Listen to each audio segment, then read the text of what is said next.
जय श्री राम दोस्तों, कैसे हैं आप लोग। आशा करती हूँ आप लोग स्वस्थ होंगे। मेरी कहानी अगर आपको अच्छी लगती है तो उस कहानी को लाइक करिएगा, शेयर करिएगा। मेरे चैनल को अगर अभी तक सब्सक्राइब नहीं किया है तो सब्सक्राइब ज़रूर कीजिएगा। आज की कहानी का शीर्षक है पाखंड का परिणाम। तो चलिए शुरू करते हैं।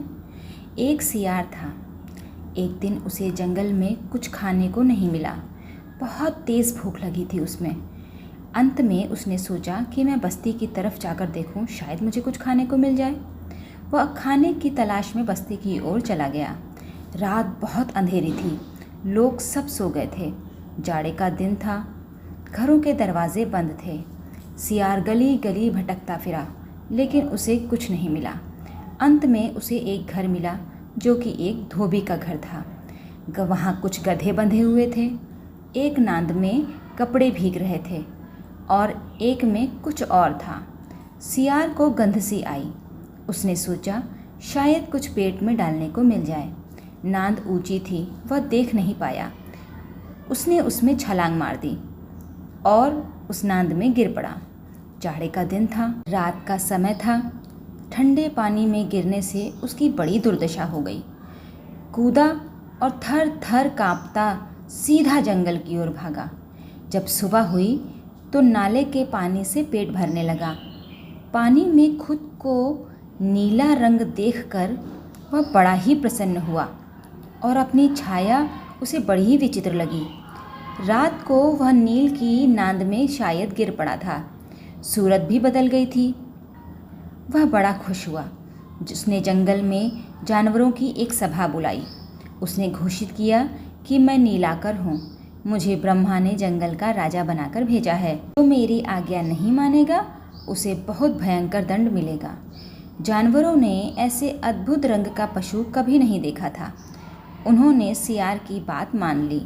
वह जंगल का राजा हो गया। सब पर रौब काटने लगा। उस सियार ने शेर को अपना मंत्री बनाया, चीते को सेनापति और दूसरे बाकी पशुओं की उसने अपनी सेना बनाई। वह बैठा बैठा सबको आज्ञा देता रहता था।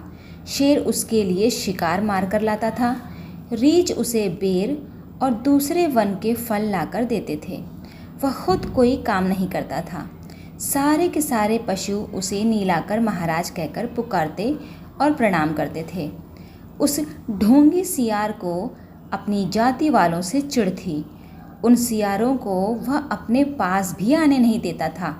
उसे डर लगता था कि अगर किसी सियार ने उसे पहचान लिया तो बड़ी परेशानी हो जाएगी। किसी सियार को वह मिलने का समय कभी नहीं देता था। उसने चीते से कह दिया था कि सभी सियारों को वन से भगा दो। सियारों ने नए राजा की इस आज्ञा से बड़ी हलचल मच गई थी। अभी तक किसी राजा ने उन्हें जंगल से नहीं निकाला था। कोई शेर सियारों को मारता भी नहीं था।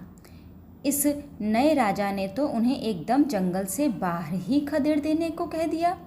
सियार बार बार आपस में मिलते थे और सलाह मशवरा करते थे कि कैसे राजा को मनाया जाए। अपना घर छोड़कर वे बेचारे कहाँ जाते, लेकिन कोई उपाय नहीं दिखता था। एक दिन एक काने सियार ने अपनी जाति वालों से कहा, यह नया राजा तो विचित्र है। इसके न तो दांत मजबूत हैं और न पंजे। यह बलवान भी नहीं जान पड़ता। जंगल का राजा शेर तो दूसरे का मारा शिकार छूता भी नहीं है और सदा दूसरों से अपने लिए शिकार मंगवाता है। दूसरों ने कहा, मुझे भी दाल में कुछ काला दिखता है। यह सूरत शक्ल में हम लोगों जैसा ही दिखता है, केवल रंग में ही अंतर है। काने ने कहा, अच्छा, हम सब उसके पास कुछ पीछे चलकर हुआ हुआ कर लेते हैं। अभी के अभी भेद खुल जाएगा। सलाह पक्की हो गई। नकली सियार पशुओं के दरबार में बैठा था। पीछे की ओर से सियारों ने खूब हुआ हुआ सुनाई पड़ी तो उसने अपनी दशा भूलकर उसने भी कान खड़े किए, मुख आकाश की ओर उठाया और पूंछ फटकार कर हुआ हुआ चिल्लाने लगा। अरे, यह तो सियार है। पशुओं में क्रोध भरी पुकार मची। वे झपट पड़े और सियार भागे तब तक तो उसकी बोटी बोटी नोच डाली। इसीलिए कहा गया है, उधरही अंत ना होई निबाहू। ये कहानी यहीं ख़त्म होती है। इसीलिए कहा गया है, आप जैसे हैं वैसे ही बनिए, ज़्यादा होशियारी दिखाने की कोई ज़रूरत नहीं है। ये कहानी मुझे बहुत अच्छी लगी। आपको कैसी लगी मुझे ज़रूर बताइएगा। मेरी कहानी को लाइक करिएगा, शेयर करिएगा। मेरे चैनल को सब्सक्राइब नहीं किया है तो उसे कर लीजिएगा। तब तक के लिए जय श्री राम।